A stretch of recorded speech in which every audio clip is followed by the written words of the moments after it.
Hello, nature enthusiasts and conservation champions. Welcome to Roundtable's special World Earth Day edition. I'm Heyang. Today, the show is dedicated to safeguarding our planet's precious wildlife. We embark on a journey to explore the critical role of conservation efforts both in China and around the world, as we are united today on a mission to protect and preserve our natural wonders. Joining me is a special guest, Jimmiel Mandima, Vice President for Global Programs at International Fund for Animal Welfare, or IFAW. Welcome to Roundtable. Thank you, Heyang. It's a pleasure for me to be here and talk about this very important topic. Yes, there's plenty that we can go into, and let's start with this particular day. World Earth Day is celebrated on April the 22nd around the world, and this year's theme is Planet versus Plastics. So tell us, how do plastics harm humans and biodiversity?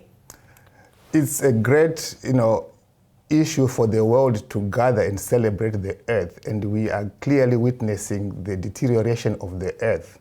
And part of that is being advanced by plastics that are not biodegradable. As a society, our consumption habits are damaging the planet, and when they are not biodegradable, and we have our wildlife species, they, as a part of their foraging, end up eating the plastics. They end up in the beaches, in the coastal areas, and the turtles get entangled and they can't digest the plastics. And you can say the same for other critters on land. I know in certain urban centers, wildlife goes to forage in the dustbins and they end up eating plastics. So at the end of the day, as we do that, we are damaging the soil, the substrate, and as a people, we should remind ourselves on Earth Day to say, let's not use plastics, but rather try to use containers and all kinds of materials that are recyclable. Right. And the thing is, well, I suppose many of us have come across those horrific photos of giant turtles or dolphins and seals who accidentally consume the plastic bags as such, and then those terrible stories, as well as microfibers getting into the bodies of fish, and then we end up seeing that in sashimi and our dinner plate, and that's just all a poignant reminder that we're all connected in this world. But I suppose for a lot of good intentioned people, I'm sure a lot of us we are, but actually taking action can be a little bit difficult. And I wonder if you have any tips or tricks, or maybe a powerful message to everyone that, give us that little push. That's a great point. And in fact, we should never expect to leave this to government or to agencies. Each individual citizen has a role to play. If you don't drop plastic yourself, can you be part of the movement, raise awareness? We are fortunate in this digital age where social media, some people don't realize and appreciate the damaging effect of plastics. Send the message to raise awareness. And I'm aware for us at IFAW and even where I live, people doing campaigns, cleanup campaigns. You go and pick plastics, you try to encourage the youth groups to do recyclable products using plastics so that they won't be put into the environment. They make money, but they're also raising awareness. We do beach cleaning up, in places like in Kenya, where we work now on a pilot marine program, where people are producing products that can be used and actually serve the community. And if there's any opportunity as a citizen, be part of it, send the message, because some people don't know. Let's form a movement to save the planet and avoid use of plastics, which is really damaging all these critters. Yes, I think that's definitely a really promising part of the chain, and we're seeing change, and it's really exciting to see young people, rise and get into the action kind of thing. But also there's that other side of things, which is plastic is made from fossil fuel, and it's so cheap to make, but so difficult to wean off, simply because convenience, I suppose. And also there are some powerful business interests behind it as well. So do you ever feel frustrated when every year we're telling people, talking to people about this issue, but there's also that kind of rigid aspect that doesn't really budge that much, it feels. It's actually interesting because one of the things we realize is businesses that thrive on use of these incompatible materials often don't realize the interconnectedness of sustainability of their businesses. So luckily, the global community has finally agreed to rally on this particular issue. So you see, each time we go to various international conventions, the Convention on Biological Diversity, the UN framework for climate change, people are now saying the right things, and we are hearing positive statements coming from the private sector, including those in this industry, saying they want to make commitments to do good. Now, as a people, we should say, walk the talk. And your production systems, your business products should be aligned to a safe planet, which is sustainable, which is healthy.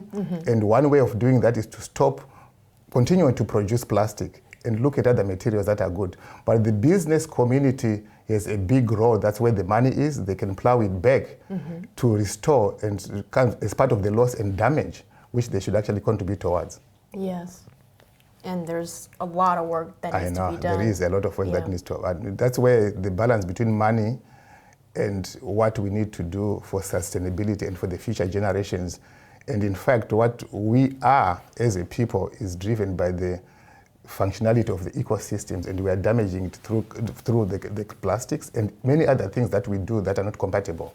So we need to really wake up and say, the time is now. We can't damage the planet under our watch. The future generation will really ask, what did you do? Because they can't see the things we are seeing now. Indeed. And when you look at on a global scale, what are some of the success stories that you can share with us? So IFAW is privileged to have worked for now 55 years in the global community across 40 plus countries with incredible partners from government, from local communities, other NGOs, and the private sector. And our work is focused on identifying the needs for individual animals. So where we are seated here, rescuing the raptors is important because they play a significant role in the ecosystem. Then we're also addressing issues of illegal offtake of wildlife and their derivatives. That is perpetuating a big illegal, illicit value chain across the world. And our presence in the source countries, in the transit countries, and the demand market countries has helped to conscientize the consumers, some of whom do it innocently, but raising awareness to say what you are consuming is because it's taken from this ecosystem, and that takes a gruesome killing of an elephant, a rhino, a lion, or any other creature, pangolins. So we address illegal wildlife crime across the world. And I'm glad to say part of the campaigns we did, even here in China largely, as well as across the globe, led to the banning of commercial ivory sales, the banning of rhino horn consumption, and many other derivatives from animals that are endangered. And then we work on some of the key habitats that exist and actually are homes to megafauna on land, elephants, Asian elephants, African elephants, and in the marine space, in the oceans, the whales and many marine mammals, the dolphins, the seals. We have programs that transcend in different parts of the world. Last but not least, we work in Oceania, in Australia, the koala, a cuddly, lovely creature, and many others. We had in 2020 the fires that destroyed, and we lost millions. So our work, again, rescuing, rehabilitating, and releasing, and then restoring the habitats. So I would say over the years we have been able to reflect and say we've come a long way. The work we do requires longevity, it requires commitment over time and patience. And we have been able to benefit from that because the governments, again, when they meet as parties at conventions for CITES, conventions for CBD, etc., have made commitments to say, let's stop all this wanton and incompatible use of resources that is damaging. So I feel like we are in a journey, we are making progress. We don't want to mistake progress for success because there's still a lot more to be done.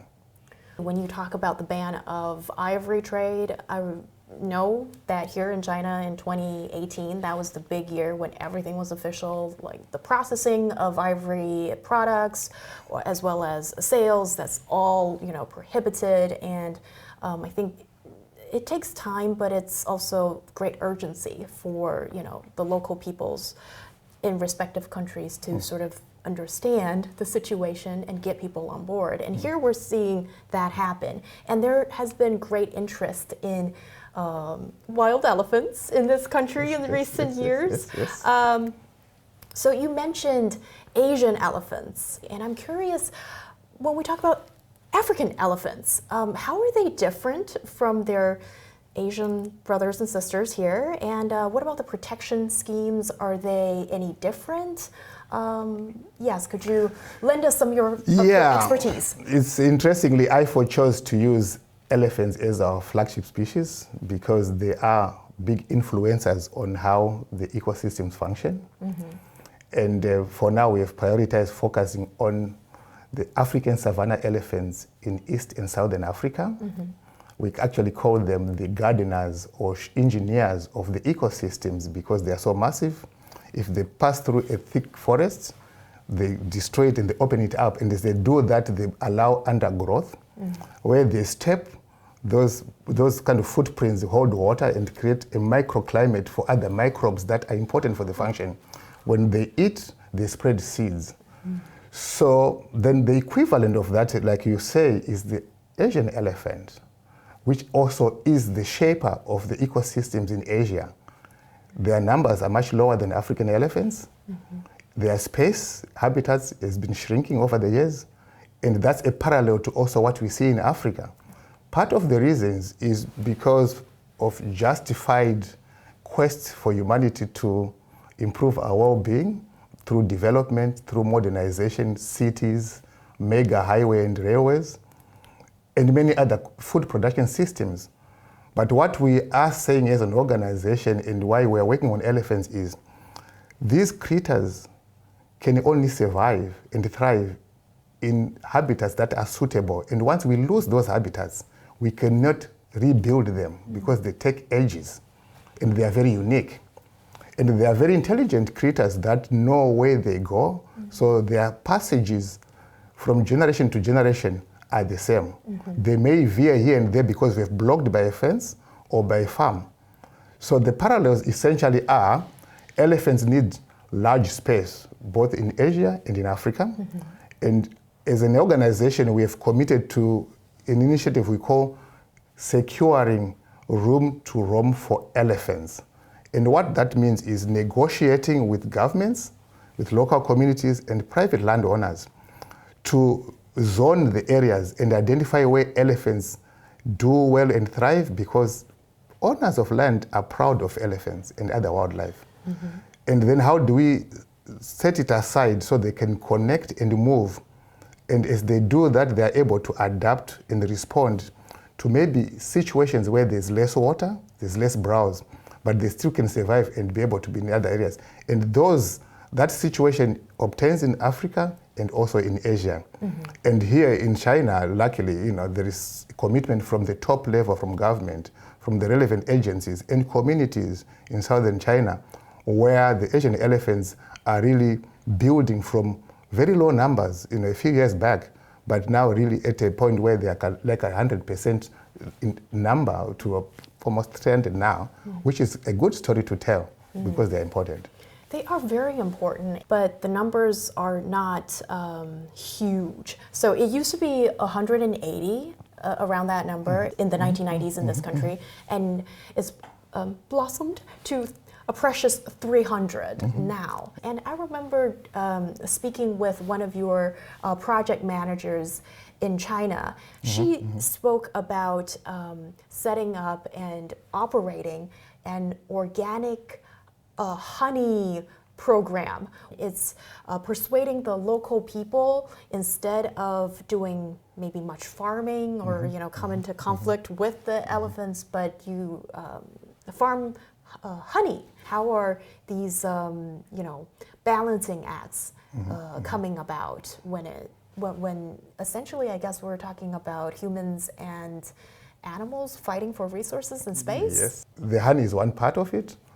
They've got areas. I just came from down, in Yunnan, 2 days ago, and it's amazing what you see, and the testimonies, seeing the women's groups, seeing the chiefs, the community leaders saying, we love this project, we love our elephants, it's good to see them increase. And now we're talking about how can we get involved in ecotourism, again, broadening the scope of benefiting from. But more important, the climate action as a result of having elephants, a healthy ecosystem, fresh air, which they enjoy. The peace you find there compared to cities is amazing. Wow, that's quite the idyllic lifestyle that I guess a lot of city folks kind of dream of. It's amazing when you go out there and you see. But have you ever come across, difficulties to get people on board? Because I suppose, the persuasion process isn't always easy, especially when maybe sometimes the benefits aren't really immediately presented. Yes, there are always difficulties to convince people, and a lot of it is around, I'm almost like suffering from the protection, and the beneficiaries often tends to be external parties for the big profits. So the partnerships in terms of getting community, private, public partnerships are helping to incentivize. And then secondly, we have also decided to recognize the local authorities to say, how do we use the chiefs and the headmen to be able to be the conveners of local communities and the negotiators at global platforms. So they now go to conventions where the community voices, indigenous people in local communities, are speaking for their interests. So that's become very helpful. And we've also seen pretty successful cases where partnerships have worked and communities actually attest to say, we are benefiting from being part of the solution, because they are happy to have the wildlife, but it can't just be wildlife protected for people that fly in and fly out while they are still in poverty. So I think that is very key. And then there's always the situation of people that, like in every society, are not convinced that there is value, which is why we end up monetizing the value. Yet for communities, it's about the pride of living in a healthy community in something that they identify with culturally and traditionally. There's a totem. So I think that buy-in is there. And I was just reminds me of a session I was at in last September at Jackson. We were talking about why culture and tradition are important ways of protecting biodiversity, because that value in itself is important. Today, where we are having this discussion is in the Beijing Raptor Rescue Center, and you can see these lovely pictures of raptors and these powerful birds, big and small, around us, their presence around us. So, this might come as a surprise for some people, but actually in big cities like Beijing, Shanghai, as such, these are important places for the protection of wildlife as well. Maybe for you to speak a little bit about, your consideration in setting up a place like this in a big bustling city like Beijing, and we're pretty central as well. I know. So just like we're talking about the elephants using the traditional paths, raptors fly over Beijing, so it's a pathway for them. And then they end up landing or being affected by the infrastructure, by the pollution, but they also...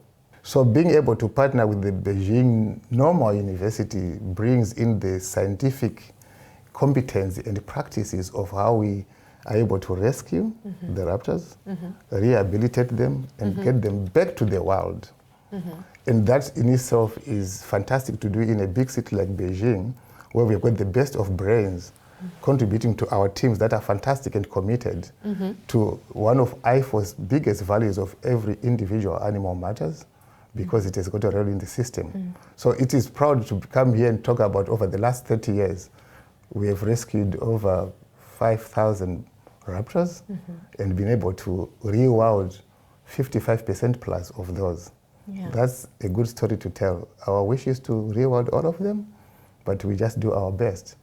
And that allows, China to continue to be a big protector of these critical, species that are around the Beijing area. And earlier this month, didn't you guys set free a raptor which has received full treatment and now is fully capable to go back into the wild? And, I know. And that must be so I inspiring. felt so privileged to be able to go to the Great Wall and to other places to just see the magnificent, World Heritage sites here, but also to be able to be part of the releasing of the bird and just say, look here, we bring you, we rehabilitate you, attend to the issues of injury, and then go and soar out there and do what is needed in the ecosystem. Source of pride to us, but we do it because of, again, the facilitation of the Beijing Normal University, the many players in the private sector, and I have to say a very dedicated team here in China.